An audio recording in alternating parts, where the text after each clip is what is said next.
Can I jump off script? John? Just say yes, John. Okay, so normally we do some things at meetings and people screw up our schedule. I mean, you can't count on people. Like I was just telling you about Raj, and we can't get Raj's oral history because Raj is too busy. You can't pin Raj down. This is a problem with people. So we had an award we wanted to give to one of our members, and that member can't go to meetings because of this National Academy stuff. What is this National Academy stuff? He messes up our schedule left and right. So this was an opportunity to meet with this member and give this member an award. So Nikhil, if you would come up here, please.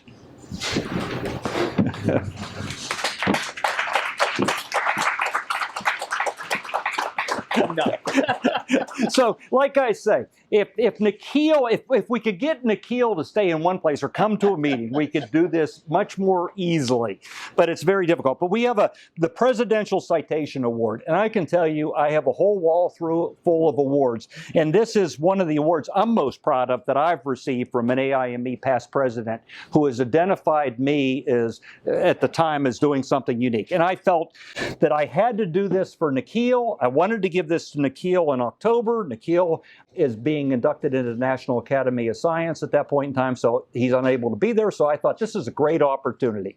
So Nikhil, your Presidential Citation Award reads, in recognition of and deep appreciation for your leadership and guidance in celebrating AIME's 145th and 150th anniversaries, honoring our rich heritage, and for your exemplary volunteer service to the Society for Mining, Metallurgy and Exploration, the Institute, and its other member societies.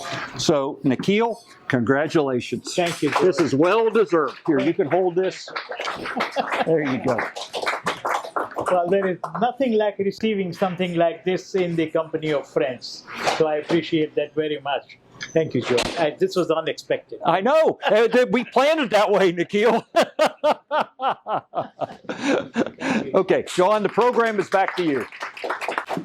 Nikhil, congratulations. Thank you very much, John. It's a pleasure having you here, and this is a great timing. Glad that it was kept a secret. George, great overview of SMRI's history like that, and I think you have to look at the possibility of doing a two-person program with you and Mike. I would never get a word in edgewise, John. I mean, as much as respect as I have for Mike, I do like to talk too, and Mike would never let me talk. Well, if we move him to the National Historical agent for AIME, we'll lose him in the section. He might be able to do both.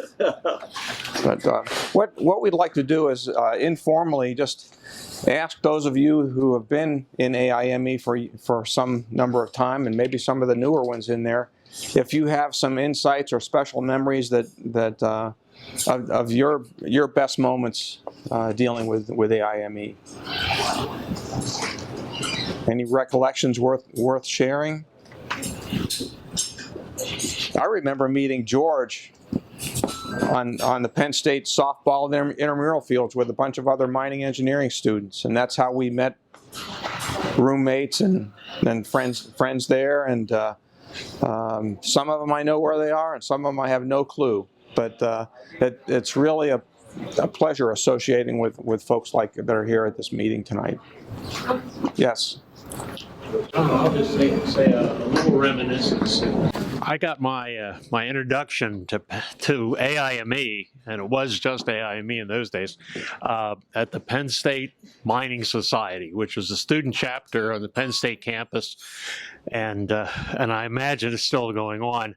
It was a great thing to get a freshman kind of immersed into with other colleagues, regardless of being low in the pecking order as a freshman.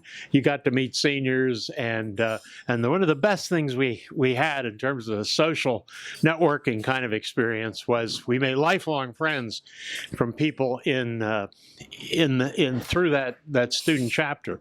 And I graduated one of the peak years in mining engineering. We had 5 at Penn State, and I can tell you one of them has recently passed away, but we are still friends.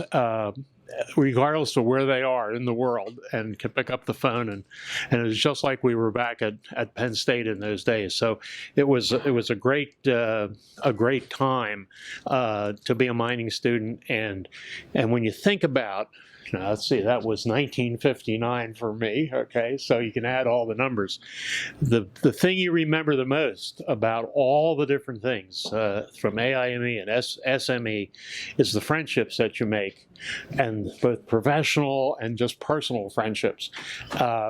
You help each other out when you get into something where you need to get a sounding board for an idea, or need some help in a part of the business that you haven't worked in.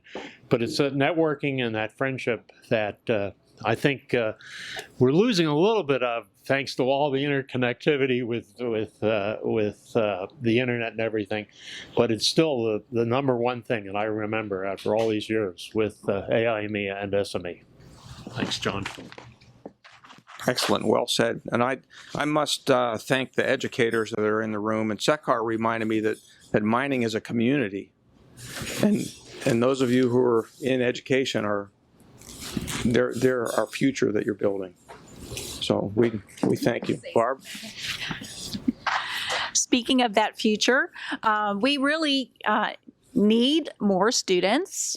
So I'm going to put that pitch out for all of you to send us your sons and daughters, grandsons, granddaughters, nieces and nephews. We will give them a fabulous education. We've got lots of scholarship money. All of the students this year, we have 7 graduating right now, and then a couple more over the next semester for 11 in this year's senior design class.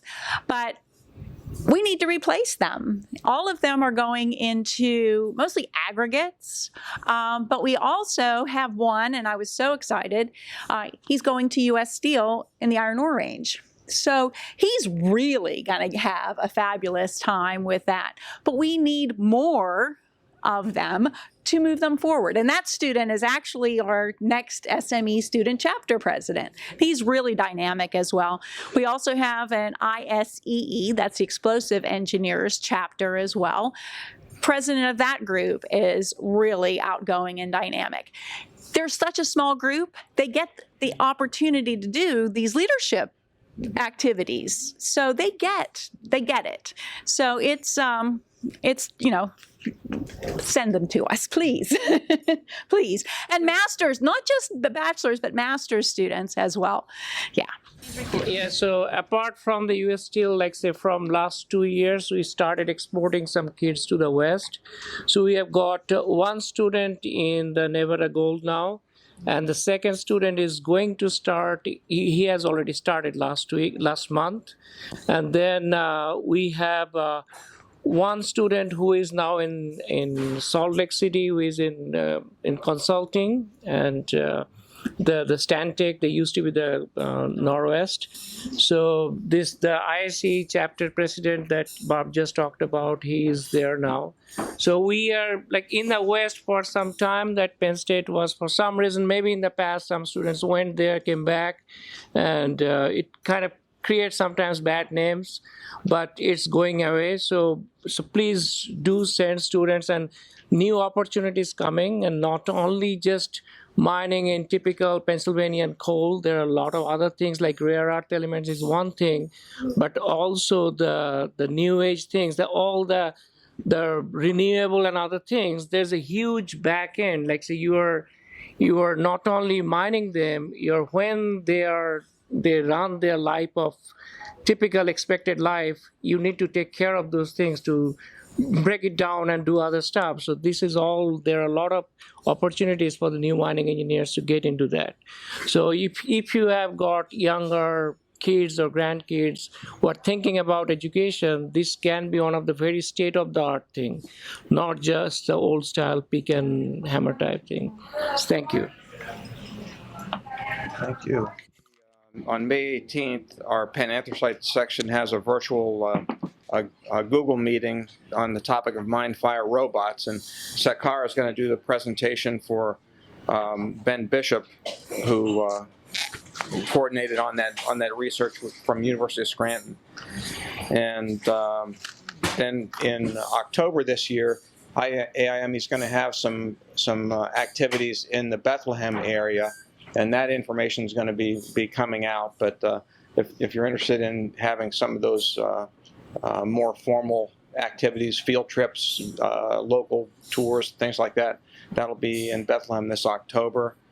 And that basically is it. I just need to thank especially all the speakers, all the planners that have put this together, and those of you who have come from local governments and from the Penanthracite section that have supported everything.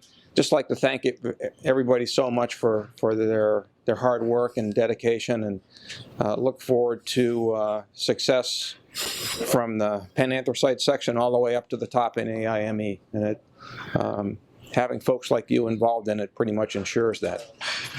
So thanks very much for coming. Thank you.